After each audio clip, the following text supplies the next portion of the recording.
What's up guys, Mickle here, and in this video, I want to talk about the strength of the SEC's attorney-client privilege claim over the Bill Hinman Ethereum free pass documents. We've been talking about the attorney-client privilege on this channel for a while now, but it's been hard to assess really how strong the SEC's claim is. In this video, I want to show you guys a tweet thread that John Deaton sent directly to me, where he breaks down the strength of the SEC's attorney-client privilege claim.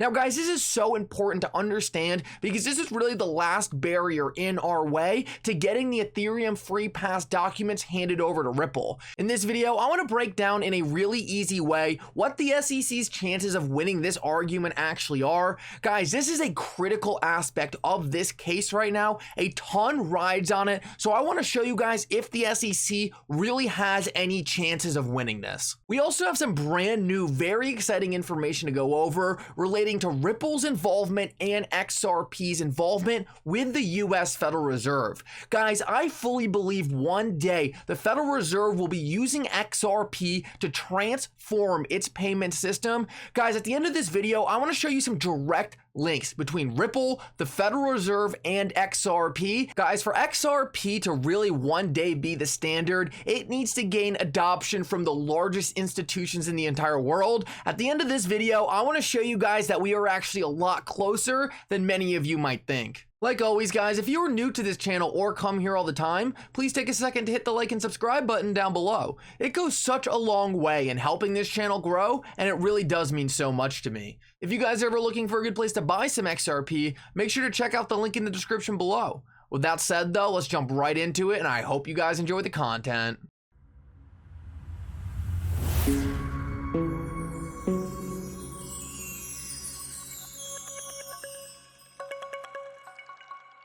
So guys, before we jump into it, quick reminder, I'm running a deal with MOO-MOO, and if you sign up with their exchange, link in the description below, and deposit $1, you get 6 free stocks. I'm pretty sure the most expensive stock you can win is a Google share, which is like $2 grand, so definitely check that out because you might be able to flip a nice little profit on that. Let's jump into it though, and the first thing I want to go over is pretty insane. This is at a library just a couple minutes ago, and guys, it looks like the SEC is fully intent on cheating in the library versus SEC case. I think it's pretty obvious that the SEC really is on the wrong side of the law with their assumption that crypto tokens are securities. Therefore, the SEC is forced to go to very strange measures to try to prove its points, and this is just another example of them doing that exact thing. Today, Library tweeted out, the SEC submitted CoinMarketCap data regarding historical library trading. The CMC data was over 2,500% higher than Masari Crypto's data, which attempts to scrub wash trading. This was either complete incompetence or malicious behavior by the SEC to submit knowingly / obviously fake CoinMarketCap data. So what's going on here is the SEC was essentially referencing library trading volumes for one of their documents, but they purposely used CoinMarketCap data that had a ton of wash sales in it and wash trading. What wash trading is essentially when a large whale attempts to manipulate the market and they put up a massive buy order, but immediately counteract that with the same magnitude of sell order. This makes it look like there's super high volume going on, but nothing is actually changing because there's no funds actually invested or lost. It's essentially a net cancel out and it's a completely neutral trade. Essentially, it's just a volume manipulator. So what the SEC was doing was they were pointing back to big announcements by library and saying, look, your volume spiked massively on this date, but the volume wasn't real volume. It was just manipulated volume. So it's very possible that the SEC somehow had the means of creating these volume spikes via wash trading and now is trying to reference back to those specific days and saying, look at this massive spike in volume. Well, library is saying that's such BS, because if you take a look at more reliable sources that cancel out this complete scam wash trading, then take a look at this. The volume is over 2,000 1,500% lower. So the SEC is essentially purposely using fake data to try to better support their claims. Guys, this is absolutely disgusting because the SEC is supposed to represent retail investors. What the SEC is trying to do is win at all costs. They're okay cheating. They're okay giving manipulated data as long as it proves their point. This is not what the SEC is supposed to be doing. The SEC is supposed to be pushing for fair and orderly markets. Instead, they're trying to create their own reality to support their own cases. Guys, this shows you what kind of scum the SEC really is. All they're looking for is a big fat paycheck and control over the crypto industry. I pray for LBRY's sake that they have a fair judge like Ripple has that's going to look at this BS the SEC is putting out there and say, you know what, stuff like this, stuff where you are purposely deceiving the court to try to prove your point, just shows how weak your case really is. Let's keep moving though, and I want to segue into the Ripple case because a question I have had for a while is how strong is the SEC's claim of the attorney-client privilege? We know the Bill Hinman Ethereum Free Pass emails are absolutely huge to this case, and a lot is riding on them for Ripple. The SEC's last claim to try to not hand these over really is the attorney-client privilege, so it's super important that we have a good understanding of how strong the SEC's claim of attorney-client privilege over these documents really is. Well, John Deaton actually reached out to me and put together an absolutely fire tweet thread that I want to share with you guys because it really breaks down what kind of position the SEC is in with the attorney-client privilege. I'll give you guys a quick hint, it's not good for the SEC. So let's break this down. John Deaton said, and this is actually in response to another tweet he put out, I asked if he could break it down a little more for me because I wasn't fully understanding what he was saying at first. And I think it's really important to point out before we jump into this that John Deaton's really trying to show the strength of the SEC's attorney-client privilege claim by comparing it to the earlier DPP claim they tried to make and failed on.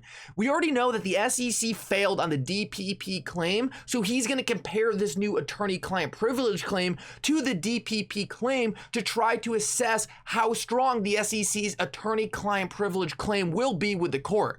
So John Deaton tweeted out, a judge can't find documents covered by the deliberative process privilege, but if the documents are exculpatory or very relevant to an issue, i.e. fair notice, and Ripple has no other way of obtaining the evidence, the judge can pierce through the privilege. So in very simple terms, John Deaton is saying here that the DPP privilege that the SEC lost out on earlier isn't that strong, and even if the SEC had won the DPP privilege claim, Ripple could still gain access to some of the documents if they were deemed very important to the case. Let's keep moving though, and John Deaton continues, hence a document can be covered by DPP but still be ordered to be produced to Ripple. It's not an absolute privilege. An example is the meeting the SEC had with SBI, Ripple's largest shareholder. The judge said it was covered by DPP, but Ripple could ask SBI what was said. So kind of like what we talked about just a moment ago. He then continues, so she didn't pierce the privilege and order the documents of the meeting to be produced. So essentially the SEC lost on all aspects of DPP.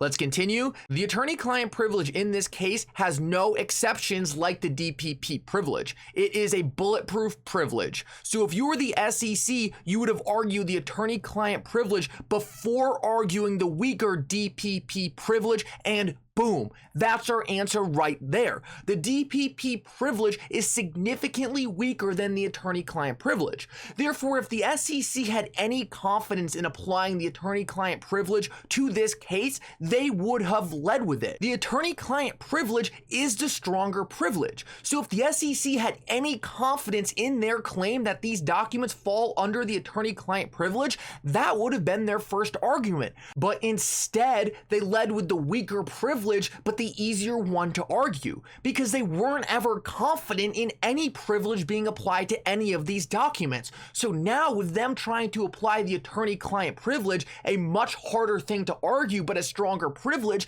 they're essentially just throwing up a Hail Mary. Based on everything we have seen from the different lawyers following this case, the SEC's attempt to apply the attorney-client privilege to these emails is a huge stretch. Guys, I don't think they're going to get away with this, and I think some time around next week, we are going to see Judge Netburn shut them down for a second time. Last of all, guys, I want to very quickly go over this because this is super important. For XRP to be the standard, it really needs to be used by all the largest institutions in the entire world. What I want to show you here is the Federal Reserve is now constantly talking about CBDCs, crypto, and digital assets. I want to quickly show you this clip of Jerome Powell talking about these exact things and the US's need to catch up in respect on all of these. But after that, I want to fly through some connections Ripple and XRP have already developed with the Federal Reserve. Guys, this is so important and a great step in the right direction. Listen closely. Looking forward, rapid changes are taking place in the global monetary system that may affect the international role of the dollar in the future. Most major economies already have or are in the process of developing instant 24/7 payments.